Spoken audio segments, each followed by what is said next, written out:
is a place that belongs to all of us, a place with a beauty all its own, a place graced by the presence of trailblazers, from Winston Churchill to the Dalai Lama, Audrey Hepburn to Masai Ujiri and the Toronto Raptors. Visionaries, leaders, artists, storytellers, athletes. Those who come here with purpose, with lifetimes packed full of experience and unique perspectives. Not all were in the history books. Not everyone a household name, but every voice important. This is a place that has the power to connect us all, a place that leaves us inspired, stirred, and most importantly, thinking differently. It's the go-to place for conversations that matter. And while this place has no fixed address, it is here, on this stage, at this podium, that our most valuable national resource lives: open dialogue. Join us here as we share the ideas that drive this nation forward. Join us in this place. Welcome to the club, the Empire Club of Canada.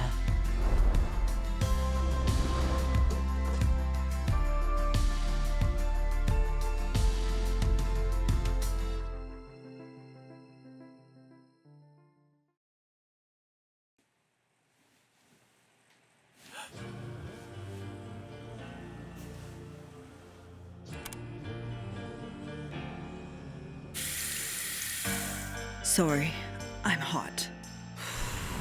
No, to hell with that. I'm not sorry.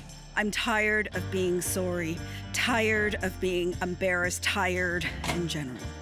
Also, as I said, hot and upweight, but down, super down all the time.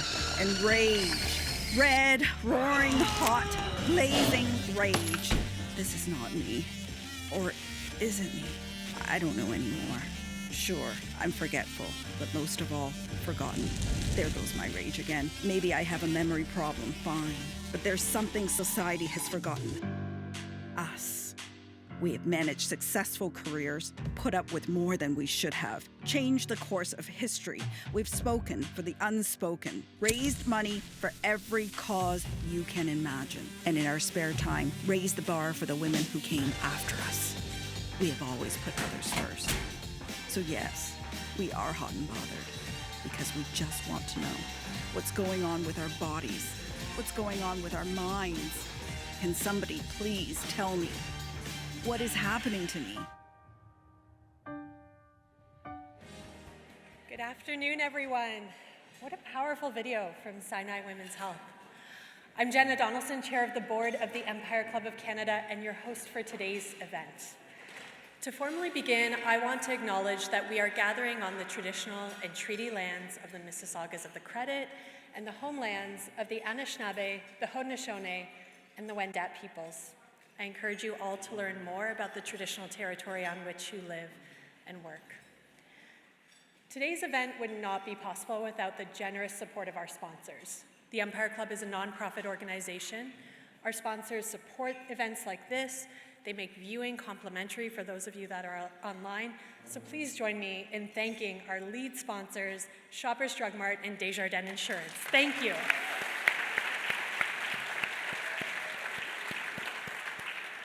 Thank you as well to our VIP reception sponsor for today's event, Owens McFadden Group. We appreciate you. Thank you.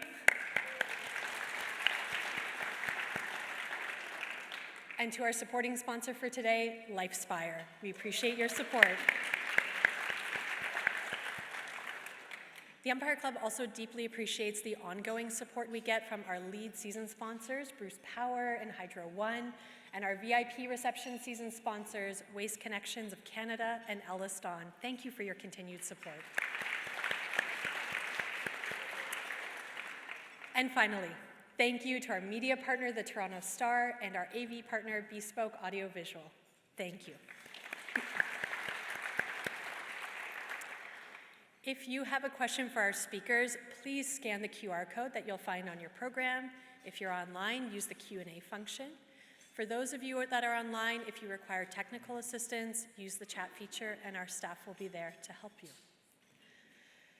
Well, I think the title of today's event says it all. Here's a hot flash: women's health matters, period. Because the reality is that for far too long, women's health has been under-researched, underfunded, and undervalued. Menstruation, perimenopause, and menopause are all as normal as breathing. But to talk about things in very public forums, it starts to make some people very uncomfortable. But here's the thing. Not talking about women's health issues can also be harmful, even if it's well-intended, out of a misguided sense of decorum. Because we don't talk about things like period poverty, some women's participation in school and work can be limited. Perimenopause and menopause symptoms can force some women out of the workplace altogether. Women's health is about equity, it's about our economy, and it's about empathy for half the population of Canada. So it's critical that in this important way, Canada continues to push forward and make progress on these important issues. Now, as I prepare for Empire Club events like this, I often research past speeches delivered at our podium to see what people have said about the topic or issue throughout our long history. You know what? There has not been one event in the Empire Club's 122-year history that mentions menstruation until today.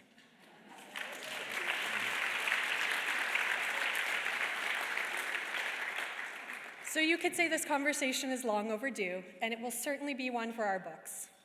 So let's talk about how far we've come, how much further we need to go, and let's consider some of the ways that we can drive meaningful change in women's health. One of the lead sponsors for today's event is a company that's been supporting meaningful conversations like this, Shoppers Drug Mart. Through the Shoppers Foundation for Women's Health, they have pledged to invest $50 million by 2026 to improve access to care, advance research, and support initiatives that directly impact women's lives. And their menstrual equity partnerships are helping to ensure that period poverty doesn't stand in the way of education, work, or daily life. So it's now my pleasure to invite Tanya Moore, Senior Vice President of Healthcare Businesses from Shoppers Drug Mart, to the stage to deliver welcome remarks. Join me in welcoming Tanya.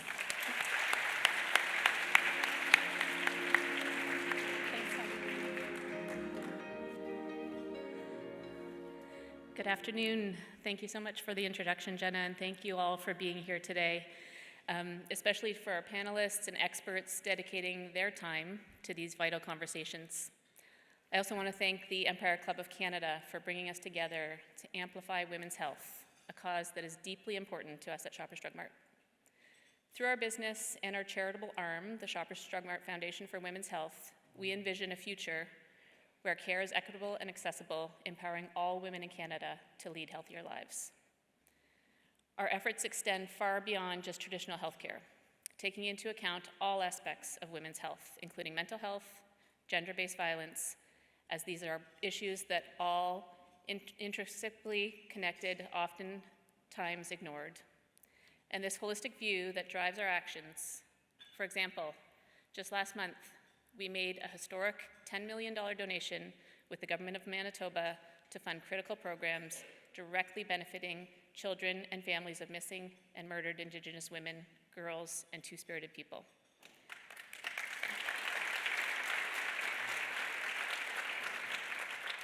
This donation, with the Manitoba government's support, will heal and empower the Healing and Empowering Fund, providing continual and accessible healing programs to affected families. We are committed to supporting every life stage of women's health, from menstruation to menopause. Considering these issues of menstruation, it's shocking that 75% of young women still feel compelled to conceal their periods. This stigma tragically exacerbates another critical issue. One in five women in Canada lack access to basic menstrual products, forcing them to resort to unsafe alternatives, missing key life moments, including school and work. I'm proud to share that Shoppers Drug Mart and the Shoppers Foundation for Women's Health have partnered with 4 provinces across Canada investing over $70 million in menstrual products to shelters, schools, and universities.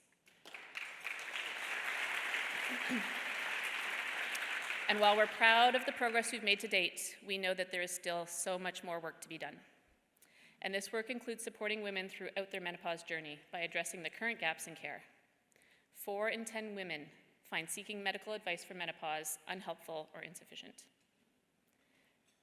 and feel that their symptoms were undertreated. We are leveraging our platform to raise awareness and educate customers with evidence-based resources. We're developing best-in-class training programs for our pharmacy teams across the country to provide informed support and collaborating with experts and organizations to drive meaningful change in women's health. This is an exciting and meaningful journey that we're on, and I'd like to thank you for the opportunity to share our commitment with you today. I'm looking forward to continuing this important conversation and working together to create a future where all women have access to the care that they need and deserve.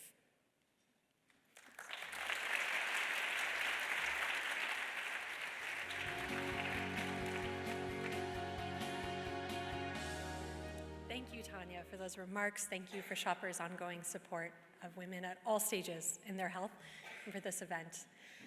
It is now my pleasure to introduce our next speaker, Lisa Witschik, partner at McKinsey & Company. Since she joined McKinsey in 2012, she has led major transformations for retailers, consumer goods companies, and direct-to-consumer brands. Lisa is also a champion of diversity, equity, and inclusion, leading McKinsey Canada's DEI committee and overseeing initiatives that support more than 850 colleagues nationwide. Her insights into digital, analytics, and the role of business in shaping consumer health make her an important part of today's conversation. So please join me in welcoming Lisa to the stage.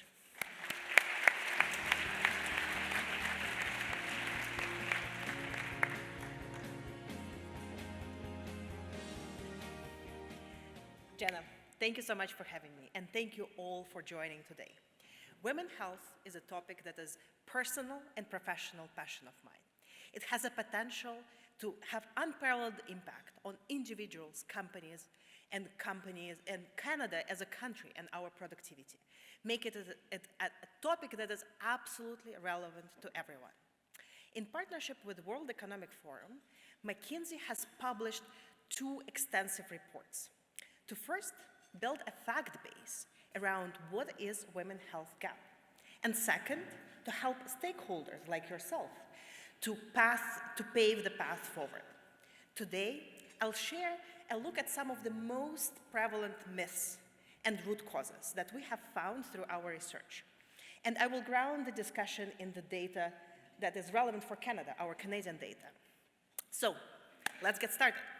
The first and most common myth that we hear is that women live longer, so we must be healthier. That's false. Canadian women spend 24% more time in debilitating health compared to men. Second, this is a problem of frail old age, and it does not refer to us as working women. In reality, almost 60% of the gap appears in the time frame between 20 and 60 years, which means that it has tremendous impact on earnings potential, as well as GDP. The Canadian GDP gap is $27 billion, and globally, it is $1 trillion. Or put it slightly differently, it is 3% increase in per capita GDP for a woman. So, third myth is that women's health is all about women-specific conditions, what often is called bikini health. When in reality, merely 5% of the gap is, and the vast majority are the conditions that affect women differently, disproportionately, or where we lack effective and efficient care and the treatments. And finally, the myth number 4, and this one is the most puzzling to me, is women's health is perceived as somehow this niche opportunity. For starters, we are 50% of the population, and actually women are responsible for more than 80% of decisions on the healthcare spend for their families. So this is not a niche opportunity. This is just a systemic underinvestment. And in some ways, it stems from lack of data and lack of representation of women's health data in a decision-making. So 4 myths And this is a science-based field, I remind you. So there are quite a lot of misconceptions. So how did we end up here? How did we end up here as women and as a country? So for starters, there is a lack of understanding when it comes to some basics of women biology. For a very long time, women were treated like small men. Women are not small men. It's simple. Beginning with clinical practice guidelines, less than 10% here in Canada meet global standards for evidence-based care for women. Only half of the treatments have sex disaggregated data. And it has been less than 30 years that Canada mandated and required to have the sex disaggregated data. And where the data exists, we actually see that women are often disadvantaged. So the common treatments do not work as well on women as they do on men. There are significant barriers in accessing the care, and even the definition of sex-appropriate care is not adequate. So women are undercounted. Just to make it very real, and Jenna mentioned menopause. Likely, every woman who is lucky enough to get to a certain age, we will experience the symptoms of menopause. But today, only 1 in 5 women are diagnosed, which means these limitations, they inhibit the signals to both public and private markets. In Canada, 4% of all the women health investment, or all the health investment goes to women health, despite all the data telling us that this is one of the biggest opportunities we have. Well, and I assume that in the room today we have those who are believing in this opportunity creation. I have actually very good news for you. Women's health is a great investment. For every $1 we invest in women's health, we get a return of 3. And with over 20 million of women that live in Canada, this is a remarkable opportunity. I would say maybe we can cover the tariffs with that. But beyond the numbers, just beyond the numbers, like imagine what this unleashed energy from all the healthy years that the women will live, like what opportunities it unlocks. These women are not just in this room, they are everywhere. We also owe it to our children and to the future generations to actually solve it. And for those of you here today or listening in, we are the generation that can solve it. And we can solve the women's health gap and pioneer it for the rest of the world here in Canada. Well, I encourage you to read the report, continue to advocate and raise awareness, come speak to me, and I'm so much looking forward to listening to our amazing women today and how they are paving the path on the women's health. So, thank you.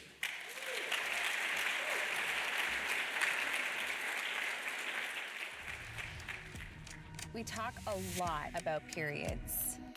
Life begins with a missed period. And life gets serious with your first one. There's the period that doesn't come. And the one that comes back too soon. We talk a lot about periods, about our cycle, every 28 days or so. Decade after decade after... Hold on. What is happening? You get hot, you get angry, you get horny, your brain gets foggy, your hair thins, your body changes, your period is heavy, your period is early, your period doesn't come at all. You can't sleep, you get lonely. You get all kinds of things, and you don't know if it'll ever end. We talk a lot about periods, but we don't talk about this period. Can we talk about perimenopause?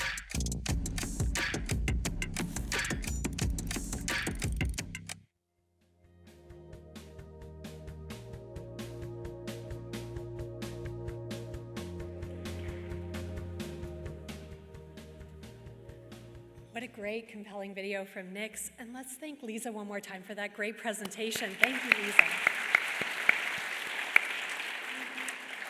And now it is time to hear from a group of experts who are leading the change in women's health, from research and innovation to business and healthcare delivery. So it's my pleasure to invite them on the stage. First, I'd like to invite our moderator.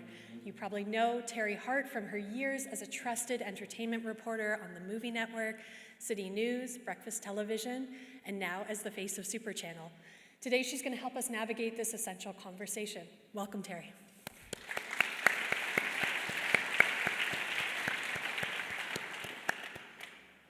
Right, thanks, Terry. I'm also delighted to welcome to the stage Dr. Wendy Wolfman. Dr. Wolfman is a leader in clinical gynecology and a menopause researcher. She is the director of the Menopause Clinic and Premature Ovarian Failure Clinic at Mount Sinai Hospital, and she is also a professor at the University of Toronto. And she co-chairs the Clinical Gynecology Practice Guidelines Committee for the Society of Obstetricians and Gynecologists of Canada. She makes sure that evidence-based care reaches the people who need it most. Welcome, Dr. Wolfman.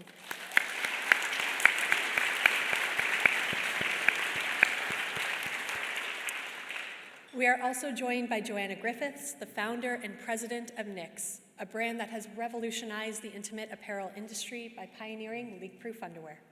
Joanna launched the company in 2013 and turned Knix into one of the fastest growing companies in the category. As a best-selling author and a passionate advocate, she has helped transform conversations around menstruation, postpartum recovery, and menopause. Welcome, Joanna.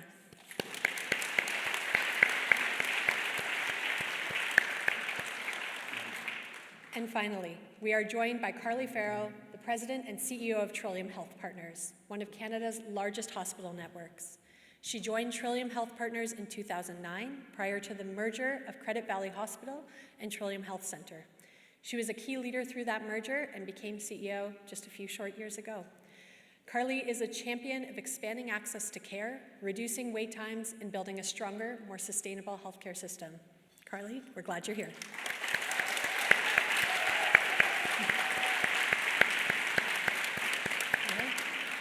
Our panel, over to you, Terry. Thanks so much. Hi, everybody.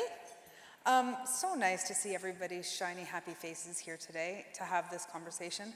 I've talked to a few of you who were here when I was moderating a panel that also was groundbreaking for the Empire Club on fertility. And I'm thrilled to be back today to talk about this very important issue. It seems I have a niche. We've just passed the kind of 3/4 mark of Women's History Month, and I think that we can all agree that historically, and as we saw in those slides from Liza, that women have been overlooked and underrepresented in our research, and therefore, you know, we see those continually shocking numbers for me, and I'm sure many in this room, about women's health and where we sit in the community. There is a gender health gap, and we saw that in the study from McKinsey. So we have a lot of work to do, don't we? And we're seemingly just getting started. We heard this is the first one here. We're going to have more, right? Where's Kent? We're going to have more about women's health and women's issues here at the Empire Club. So I think that one of the things we all agree on is that we have to start first with representation and awareness. And I'm going to pose this first question to each one of you, if I can, and ask you how you think in your worlds that education and awareness and discussion about women's health will impact the space you're in. I'm going to start with you at the end, Dr. Wolfman, please. Oh. You're mic'd, you're good. Yeah, right. Thank you very much, Terry, and thanks the Empire Club of Canada for inviting me to be part of this illustrious panel. And this is my passion. Really, I'm an obstetrician and gynecologist, and I identified this gap early on in my education. We concentrated on reproductive aged women. And yet, every woman who lives long enough will go through menopause. And this is related to the fact that women are born with a certain number of eggs, and over their lifetime they are depleted, and cells around the egg produce hormones that are called estrogen. And so around menopause or the perimenopause, your computer that you have every month breaks down, so women start having symptoms. And these symptoms include hot flashes, night sweats, mood changes, sleep disruption, problems in the genital area, which for a gynecologist is a huge issue. And yet, we learned hardly anything in my residency about menopause. It's like this is a secret.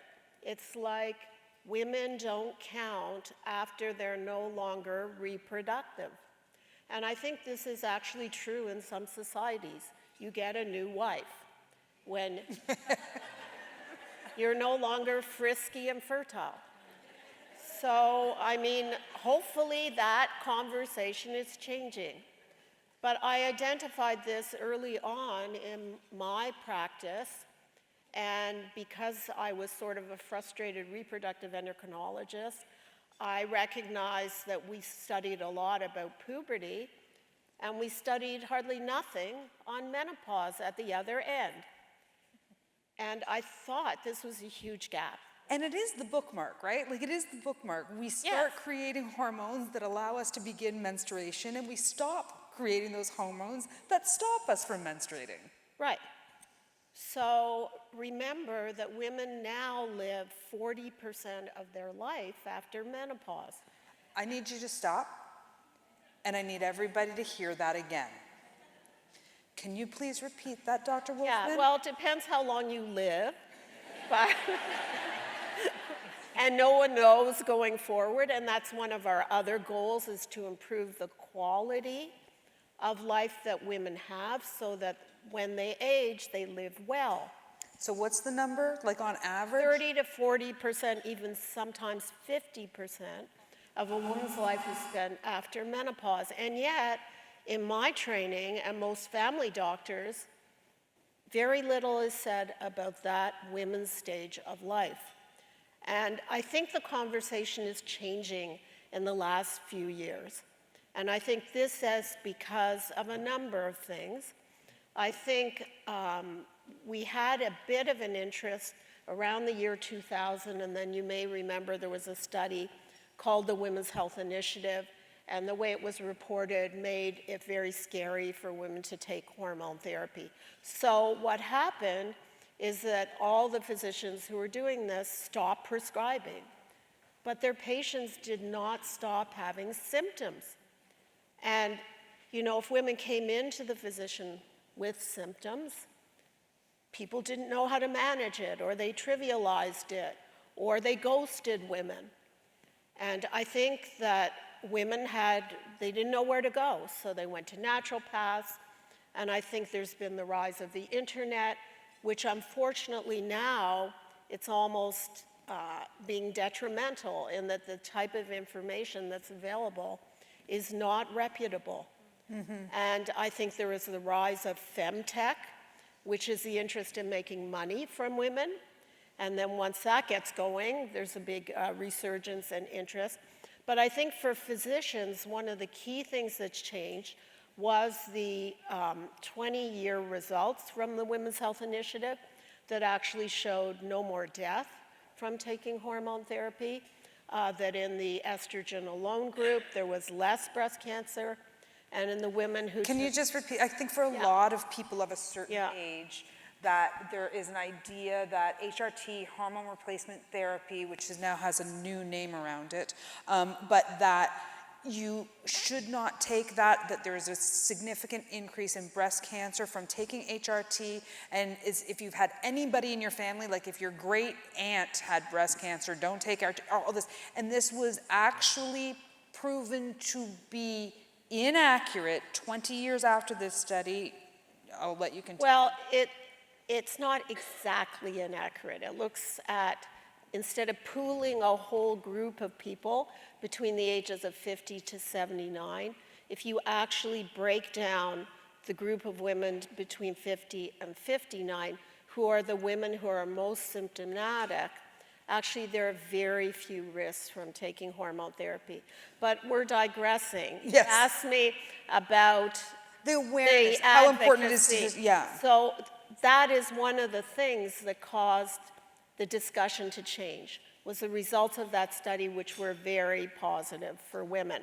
And I think the other thing for physicians was the discovery of the physiology of why hot flashes occur. So we now know that there are cells in the brain, and when there's no estrogen there, that you have inappropriate stimulation of your thermostat, we being mammals, and so your brain is saying all the time, hot, hot, hot, make me cool, cool, cool. And so that is happening. And this is not a psychiatric condition. Not that there's anything wrong with psychiatric conditions, but this is actually a physiologic mechanism which starts changing even in the year before the last menstrual period. And we've also discovered now that there are a lot of metabolic, bone, heart changes that occur in that year before. So I think the validation of that time of life as being important for physicians has changed the discussion.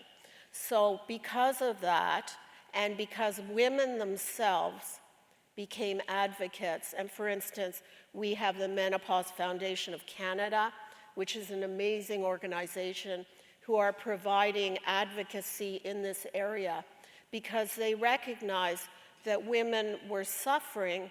There was no place to go. There was no lack of education. There was lack of support from the government, from medical societies.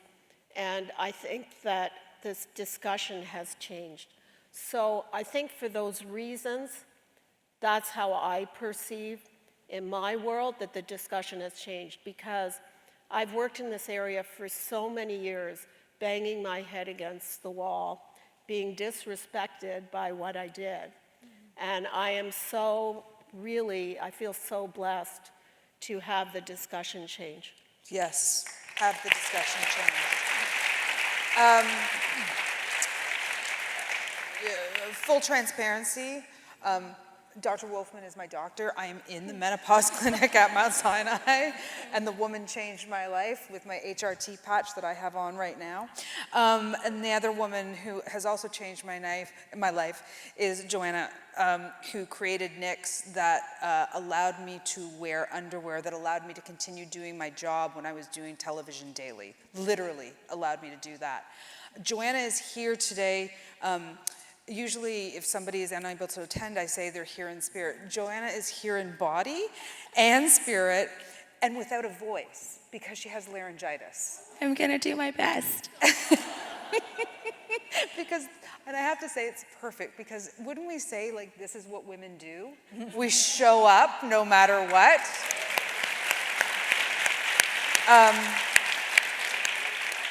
We saw that video that NYX produced around this period in our lives, and you have been a trailblazer around advocacy for women's health issues.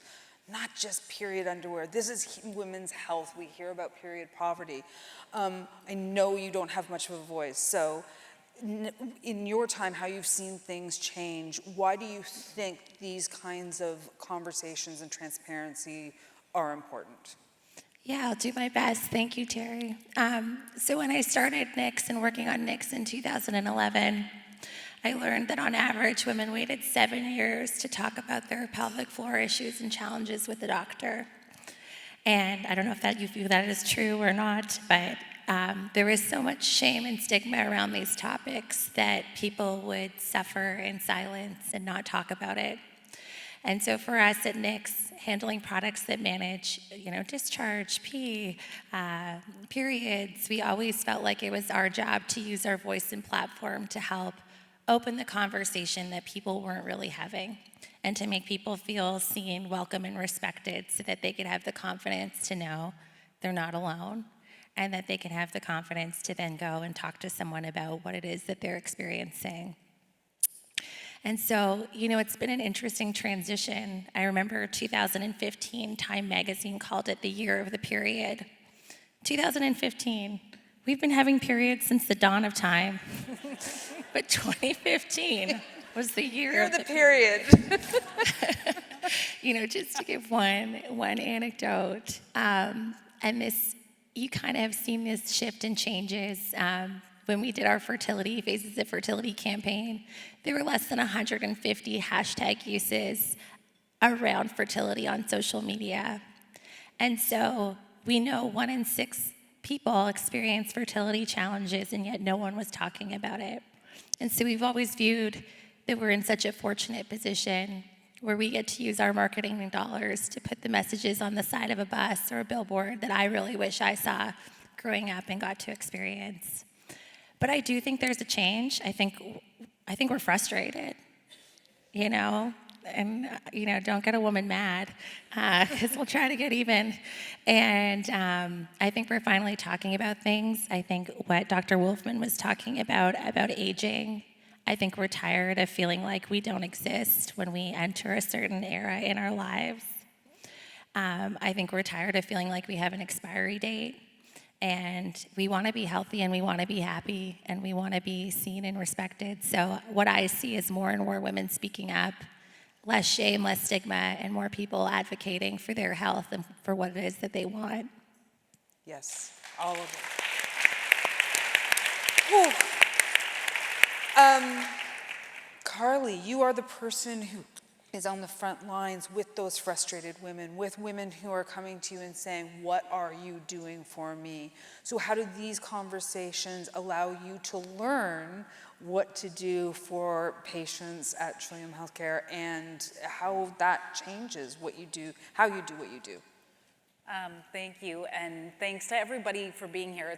It's actually amazing and a bit profound to look out over an audience of so many people, and to think about this being the point in time, not unlike the 2015 year of periods, that this is the point in time at the Empire Club where we're talking about menstruation for the first time. Just to maybe take a step back, Trillium Health Partners, we are a regional specialized center that serves one of the most diverse populations on earth. We have about 1.7 million patient visits per year. We provide end-to-end care for the acute, post-acute rehab system in Mississauga and West Toronto. But our entire catchment where we serve specialized care is over 2 million people. And when we were established as an organization in 2011, it was very clear to us in a high growth part of our country that healthcare fundamentally needed to change. And what year was this? 2011. Thank you. Yeah. Just so we understand the... Yeah.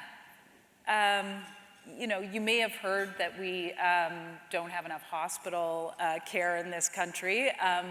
This has been true in our high growth parts of the country for some time. And so what our organization has fundamentally put at the core of its mission from the very beginning is that healthcare fundamentally has to be about people and people's needs. And while that seems like the most obvious thing to say, what we're here talking about right now is actually a symptom of a healthcare system that has never really been designed for people, but rather illness, symptom, et cetera. And so when we, core to our mission is understanding the health of a community, hospitals play a fundamentally important role in the Canadian healthcare system to impact the health of the community with partners in primary care, in home care, community agencies, schools, businesses. And so when we think about how to change the healthcare system to focus on people, it's very, very obvious to us that starting with women as a population would be very important.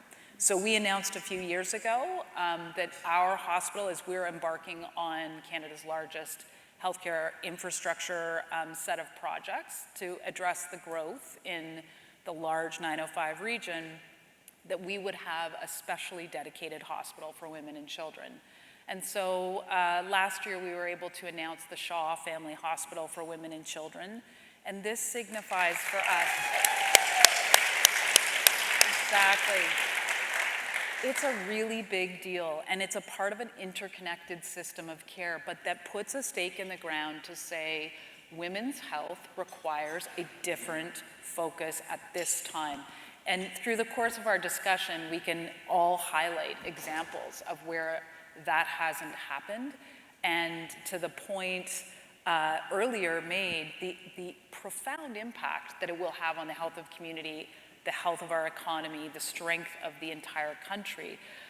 So for us, this moment of talking about the incredible initiatives, the company that Joanna runs, the work that Wendy is doing, which is groundbreaking, signifies a moment where healthcare can actually shift into a fundamentally different way that keeps us healthy, keeps us focused on our many needs. There's not just one part of us as humans, but it really does go back to the fundamental when you think about care for women, that we actually missed the starting point in the first place. And so there is much veiled within a healthcare system not designed for people, not designed for women, that we now need to push away and start lifting up.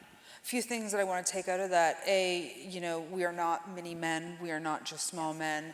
B, the idea that women were not even included in research healthcare studies until, what was it, 1996? 1990, something like that. So no wonder we didn't know about that part of our brain that is like, cool me down, cool me down.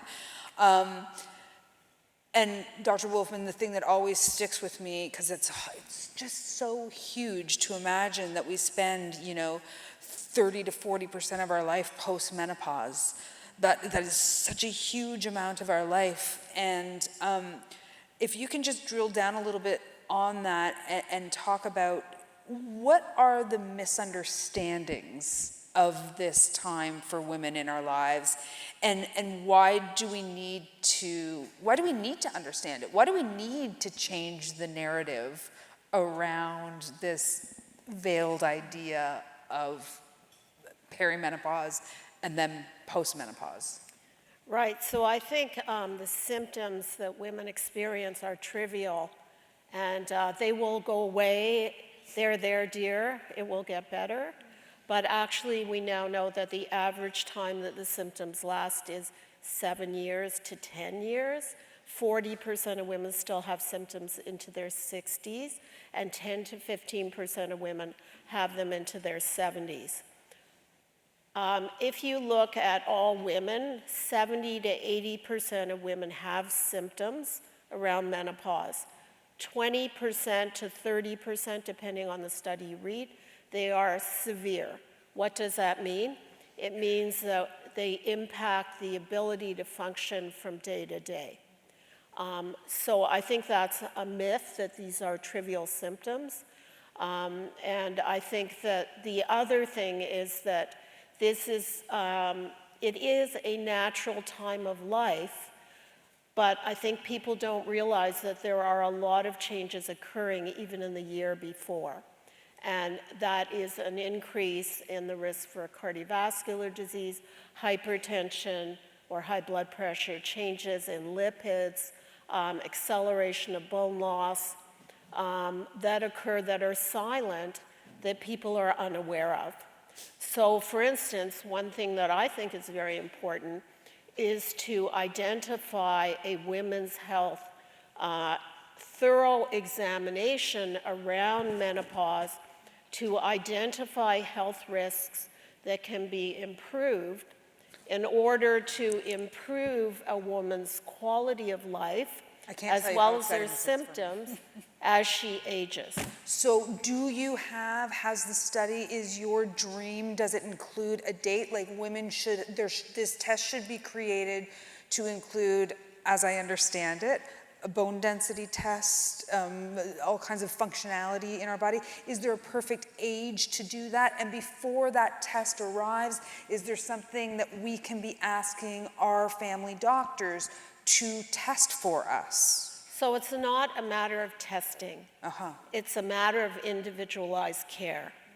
It's doing a very good history and physical examination, identifying risk factors for inherited cancer, inherited cardiovascular disease, lifestyle that a woman may be following, smoking, like getting to really a holistic look at that woman and seeing what areas need to be delved in and how we can, for instance, follow the American Heart Association 8 healthy heart habits, which have been associated with reduction in cardiovascular disease, which is a major killer of women. And yet everybody accepts that. Oh, I'm going to die and I'm going to get a heart problem. Like women accept that. And even when they get symptoms, they trivialize them. I think women also accept that, you know, I'm going to feel crap for 7 to 10 years because of perimenopause into menopause. Right. So the goal is that we all live relatively symptom-free. We can't cure everything. And so that we are able to be more functional. We are able to utilize all the gifts that we have acquired during our lifetime. Remember that of the women that have severe symptoms, 10% will quit their jobs. That's a huge weight on the Canadian economy. It's a huge issue for the woman herself and disappointment for herself, her partner, her family, and our country and our economy and our workplace. So this is so important in so many ways. And I think we have opportunities, and I'd just like to say that our hospital identified this as an important area for women's health. Can you just mention that win? Just mention that win. So we have raised $51 million in 2.5 years towards a mature women's health center. That's a big win. When people are putting money towards this, we know the tide is changing. I do want to get to some questions, so I'm being cautious of time or aware of time. So I want to throw another question out to all of you again. And Joanna, I'm going to start with you because you each do represent such a crucial aspect in healthcare for women. What is the biggest change you'd like to see in this sector?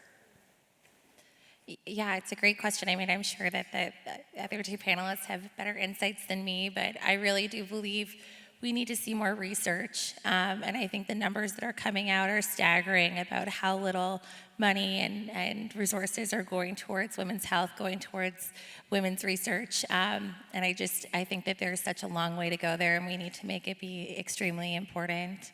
And then I think there's an onus on the private sector side of things to really continue to champion women's health, to continue to celebrate women of all ages, and to continue to support the important work that's taking place within the sector. Awesome. Carly? You know, just listening to Joanna, just to appreciate the healthcare system that we have today. If you imagine coming back from spring break, many of us imagine walking into a bathing suit store and only to find that every single bathing suit was made for, I'll make it up, my husband. And so you're wondering. By your husband, right? Probably. Right, exactly. And you say to the clerk, excuse me, like, are there any bathing suits with tops or that would fit my body type? And they're like, well, that is very complicated, and that's not what we've done. So we have one type, and it's, in the case of my husband, a white male, Caucasian, 5'11". So we are dealing with a system like this, and we have, if you think about causes of premature death amongst women, cardiac health, cancer, in cardiac health, let's absorb this statistic. After heart attack, death is 50% higher for women. This is a very, very big deal. Just if I may. Yes, One of my best friend had a heart attack at the age of 39. She was the healthiest person I knew, and she almost died because she didn't know what a heart attack looked like in women. And it presents itself very differently. Absolutely. And that is the awareness. There's awareness issues here as well. Yeah. She got in her car and drove on the Gardner Expressway mid-heart attack. And because we don't know. Unbelievably so. So I think from my perspective, Terry, the need to actually say we will put a stake in the ground that this is about women's health, from research, effective treatment, preventative models, representation within the system, as we have made a decision, as the incredible work that's happening at Sinai under Dr. Wolfman's leadership. It can't be understated how incredibly vast the opportunity is here. And there was a recent study last year in the Lancet for women's health, and if you look at cancer, 2.3 million premature deaths, and estimated that 1.5 million could be prevented. So these are dramatic numbers, and what that study also found globally is that women have less access to knowledge to prevent. Women are more likely to have catastrophic financial impact. So if they experience a cancer, these are really, really profound realities that sit below that veil that we describe when we have a system that's not designed for people. And for women, half the population, we are sitting with this information, and it needs to come into the light of day how we plan at a policy level in government, how at a system level we organize, how we empower our clinicians. Philanthropy is geared towards this.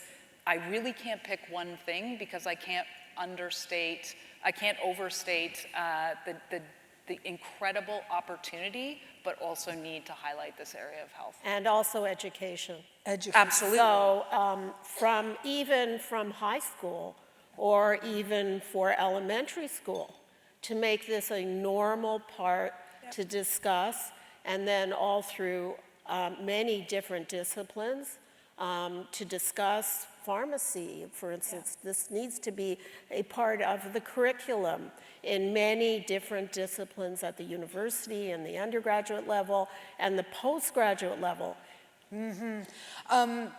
I see a lot of people who I would identify as women in the room and not as many men.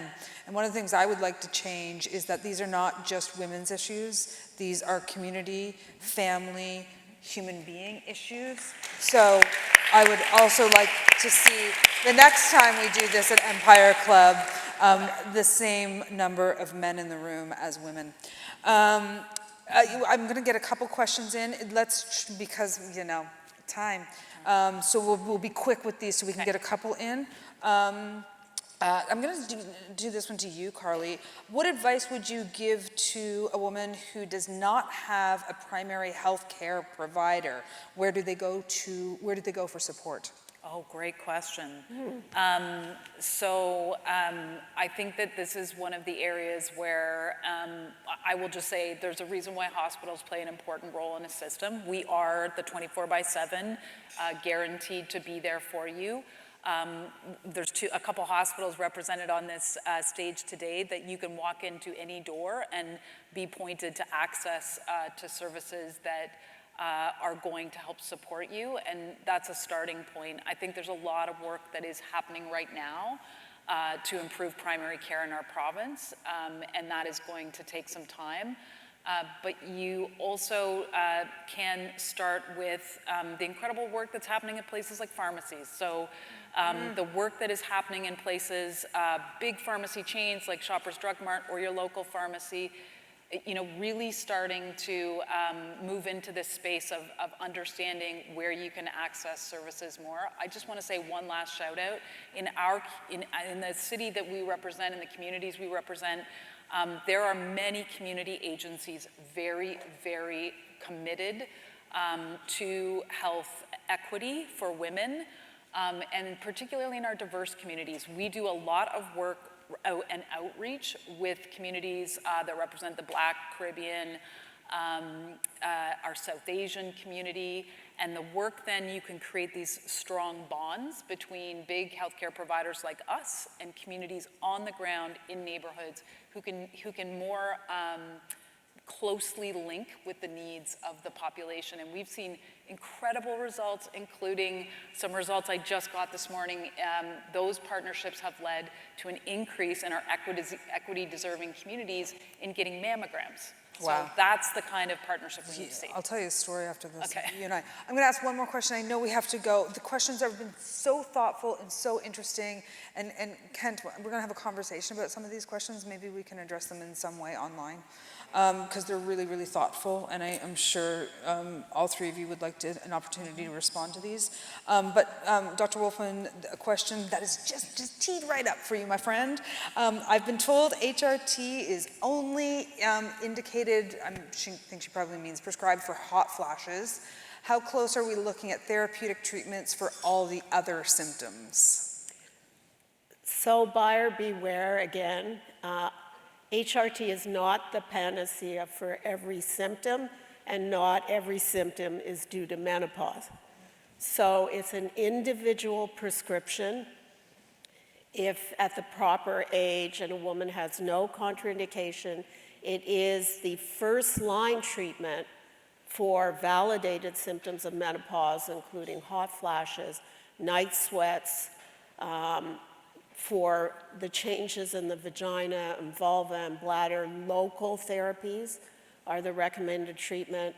For other symptoms that are specifically around menopause, we will often use some hormone therapy, but it is not the panacea for every symptom. No, nor should anything be. No. Because we are not one thing, we are complex things. We are not little men, we are women. I'm gonna cross-stitch it. Like it's gonna be everywhere. I can't tell you how thrilled I was when they reached out to me, when the Empire Club of Canada reached out to me and said, so we're thinking about this, are you interested? And I said, am I interested? I am so grateful to these three incredible women who have been blazing trails, whether you've seen it or not. It has impacted your life, what each one of these women have been doing in their professions. We would not be where we are at without Dr. Wolfman, Joanna, and Carly. Thank you so much. I'm sorry I didn't get to more questions. I'm sure you know why. They were all just so good. My name's Terry Hart. I can't thank you enough, and we look forward to the next one. Thank you. Thank you, guys.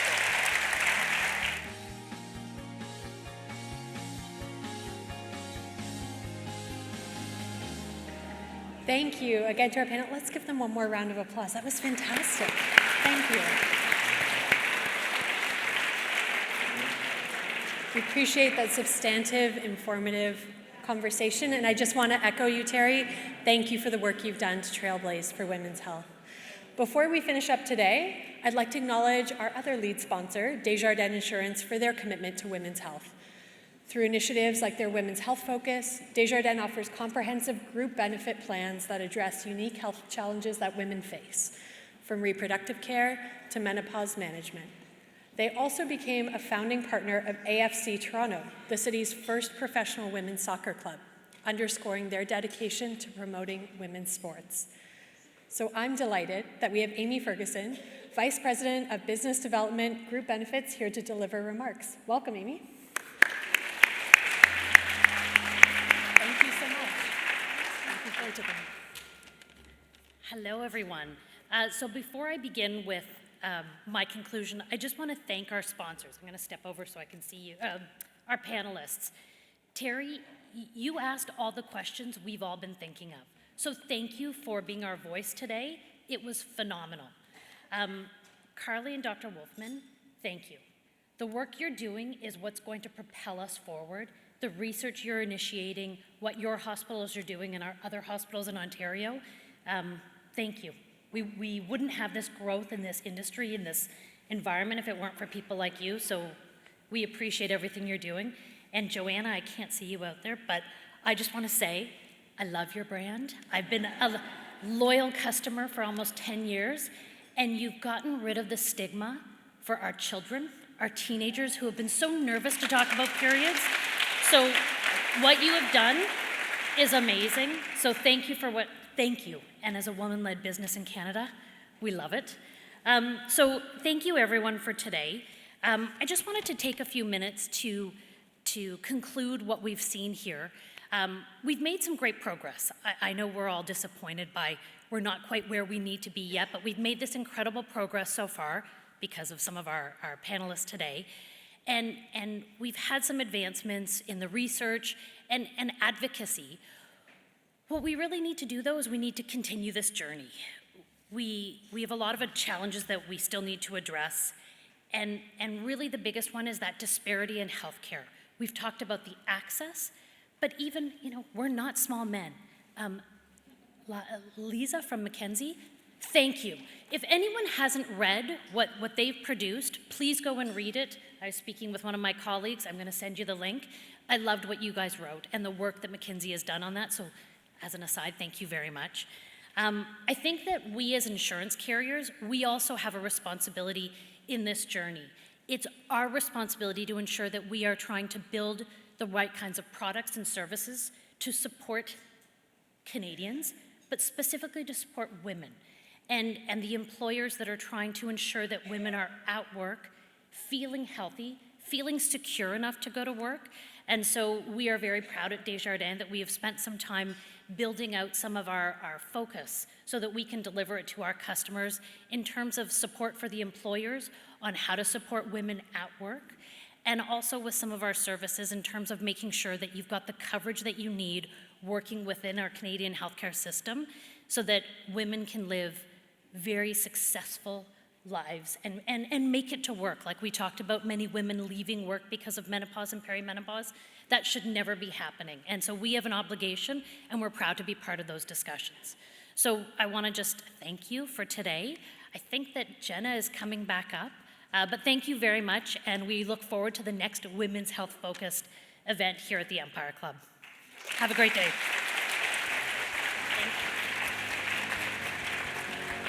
Thank you, Amy, for those great remarks and for your support of this event. Thank you again to our panelists, our sponsors, of course, to all of you for joining us. I also just want to recognize a special group in the room. We have our students and our young leaders here. We have students from Queen's. We have students from TMU. We're so glad you're here for this conversation. Thank you.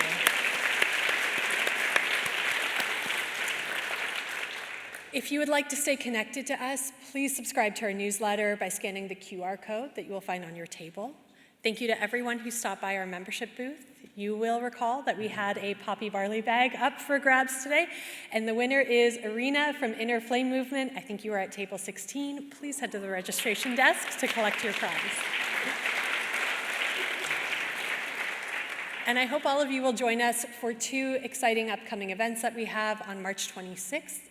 Laura Stone will be in discussion with Corey Tenaik, the Honorable Seamus O'Regan, and Kathleen Monk to talk about the competitive federal election we have on the horizon. We've also got David Coletto, Chair and CEO of Abacus Data, who's providing some special remarks and briefing us on some important polling decision around the mood of the Canadian electorate. On April 23rd, we will also feature an event on the different approaches to longevity. Dr. Kashif Rashad, LifeSpire's medical director and co-founder, will join Dr. Samir Sinha to speak about the science of aging and longevity. And to round out that conversation, Alex Besharat, Executive Vice President of Canadian Wealth Management at Scotia Wealth Management, will speak to how living longer could impact your personal approach to financial planning. Tickets for both events are on sale now. As a club of record, all Empire Club events are available to watch and listen to on our website. A recording of this event will be available shortly. I will also mention that our team told me that we have hundreds of people online today watching, so the conversation extended well beyond this room. Thank you for being a part of this important conversation. I wish you all a wonderful afternoon ahead. This meeting is now adjourned.